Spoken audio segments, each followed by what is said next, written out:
നൂർജഹാൻ ഭാഗം 5. പിന്നെ സത്യം അറിഞ്ഞപ്പോൾ കാണാൻ ഞാൻ നിങ്ങളെ വീട്ടിൽ വന്നേനു. അപ്പോൾ നിങ്ങളുടെ ഉമ്മ പറഞ്ഞു നിങ്ങൾ വേറെ കല്യാണം കഴിച്ചുവെന്ന്. അത് കേട്ടപ്പോൾ പിന്നെ എനിക്കവിടെ നിൽക്കാൻ തോന്നിയില്ല. അത് പോട്ടെ, ചെത്ത ഇവിടെ. ഞാനിപ്പോൾ ഇവിടെ താമസം. ഇതെൻ്റെ കൂട്ടുകാരിയുടെ വീടാ. അത് ശരി. അല്ല, നമ്മുടെ മോൻ? അവൻ എൻ്റെ വീട്ടിലുണ്ട്. ഒരു വാടക വീട് കിട്ടിയാൽ അവനെയും കൊണ്ട് അങ്ങോട്ടേക്ക് മാറണം. അതുവരെ അവൻ അവിടെ നിന്നോട്ടെ. നിങ്ങളുടെ വിശേഷം പറ. ഭാര്യ സുഖമായിരിക്കുന്നുണ്ടോ? മക്കളോ? താഴെ കാണുന്ന വീട്ടിലാണ് ഞാൻ താമസം. ഭാര്യയുണ്ട് അവിടെ, കാണാനാണ്. അവൾ എൻ്റെ മുന്നിലുണ്ട്. അവസാന ഭാഗം. എന്താ? നീ അല്ലാതെ ഒരു പെണ്ണും എൻ്റെ മനസ്സിലില്ല എന്ന്. ഇജ്ജ് പോയി അന്ന് തൊട്ട് മനസ്സമാധാനം എന്താണെന്ന് ഞാൻ അറിഞ്ഞിട്ടില്ല. ഒന്ന് സമാധാനത്തോടെ ഉറങ്ങിയിട്ടില്ല. ആസ്വദിച്ച് ഭക്ഷണം കഴിച്ചിട്ടില്ല.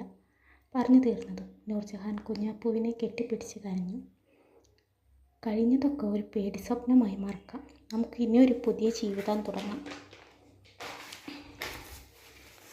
അങ്ങനെ അവർ സന്തോഷമായി ജീവിച്ചു.